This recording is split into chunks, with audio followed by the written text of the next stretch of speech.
ఇప్పుడు నేను చెప్పే విషయం చాలా చాలా జాగ్రత్తగా వినండి. ఇప్పుడు నేను చెప్పే విషయం కుప్పంలో నేను ప్రస్తావన చేస్తూ అన్నా.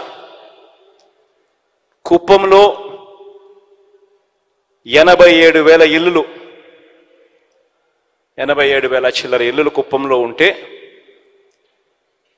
ఏకంగా 83,000 ఇళ్లకు దాదాపుగా మంచి జరిగింది. ఆ మాట ప్రస్తావిస్తూ రాష్ట్ర వ్యాప్తంగా మీ జగన్ బటన్ నొక్కడం, నేరుగా నా అక్క చెల్లెమ్మల ఖాతాల్లోకి ఎటువంటి లంచాలు, ఎటువంటి వివక్షకు ఆస్కారం లేకుండా, ఎటువంటి లంచాలు వివక్ష లేకుండా ఏకంగా 2,55,000 కోట్ల రూపాయలు నేరుగా నా అక్క చెల్లెమ్మల కుటుంబాల ఖాతాల్లోకి వేశాము అని చెబుతూ ఈ 2,55,000 కోట్లకు సంబంధించి ఇందులో 1,400 కోట్ల రూపాయలు కేవలం ఈ కుప్పం నియోజకవర్గంలో ఈ 83,000 ఇళ్లకు ఈ 1,400 కోట్ల రూపాయలు ఇవ్వగలిగాము అని. 45,000 కుటుంబాలు గతంలో పెన్షన్ అరకొరగా 1,000 రూపాయలు అందుకుంటా ఉన్నవి మీ జగన్ వచ్చిన తర్వాత దాన్ని 3,000 చేశాడు. పెన్షన్ గతంలో కేవలం 30,000 ఇళ్లకు మాత్రమే వస్తా ఉన్న పరిస్థితిని మార్చి 45,000 కుటుంబాలకు ఇవ్వడం మొదలుపెట్టింది మీ జగన్ వచ్చిన తర్వాతే అని. ఈ ఒక్క పెన్షన్ కార్యక్రమానికి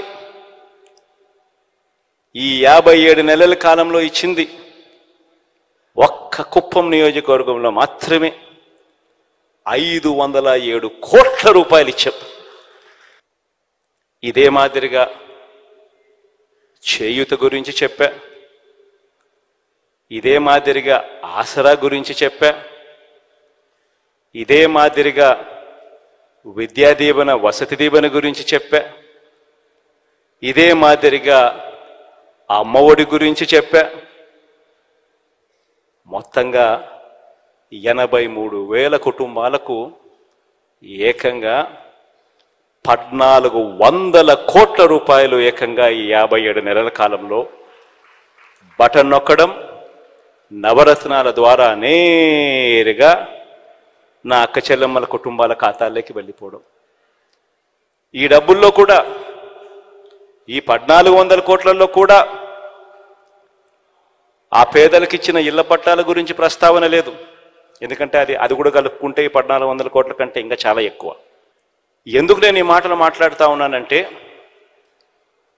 ఏ నాయకుడైనా కూడా ఒక అటువైపున 83,000 కుటుంబాలకు ఈ స్కీమ్లో ఇన్ని వేల కోట్లు, ఈ స్కీమ్లో ఇన్ని వేల కుటుంబాలకు ఇన్ని వందల కోట్లు, ఈ స్కీమ్లో ఇన్ని వేల కుటుంబాలకు ఇన్ని వందల కోట్లు, ఈ స్కీమ్లో ఇన్ని వేల కుటుంబాలకు ఇన్ని వందల కోట్లు ఇచ్చామని చెప్పి చెప్తా ఉన్నప్పుడు అటువైపున ప్రత్యర్థికి గుండెల్లో రైళ్లు పరిగెత్తడం ఖచ్చితంగా మానవ్. ఇది వాస్తవం. ఈ డేటా నియోజకవర్గ స్థాయి నుంచి, మండల స్థాయి నుంచి, సచివాలయం స్థాయి దాకా కూడా మీ అందరికీ అందుబాటులో ఉంది. ఎప్పుడు జరగని విధంగా జరిగిన గొప్ప కార్యక్రమం కేవలం ఈ 57 నెలల కాలంలో జరిగింది. ఎప్పుడు చూడని విధంగా పరిపాలనలో సంస్కరణలు తీసుకొచ్చాం, మార్పులు వచ్చాయి. అసలు గతంలో ఎప్పుడు ఊహకు కూడా అందల. నిజంగా ఇది సాధ్యమేనా? ఎవడైనా ఎన్నికలకు ముందు ఎవరైనా మనల్ని వచ్చి, మీలో ఎవరినైనా వచ్చి ఇన్ని 100 కోట్ల రూపాయలు, ఇన్ని లక్షల రూపాయలు ప్రతి ఇంటికి ఇవ్వడం, అది కూడా లంచాలు లేకుండా, వివక్ష లేకుండా ఇవ్వడం సాధ్యమేనా అని అంటే మీలో ప్రతి ఒక్కరూ కూడా అలా నవ్వేసి అలా వదిలేస్తారు, సాధ్యమయ్యేది కాదు అనే మాట.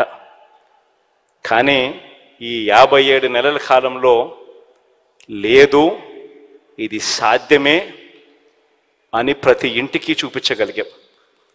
ఎక్కడ లంచాలు లేకుండా, ఎక్కడ వివక్ష లేకుండా నేరుగా అక్క చెల్లెమ్మల ఖాతాల్లోకే నేరుగా ఆ డబ్బులు వెళ్ళిపోయి ఆ అక్క చెల్లెమ్మ కంటికే కనిపించే విధంగా చూపించగలిగాం.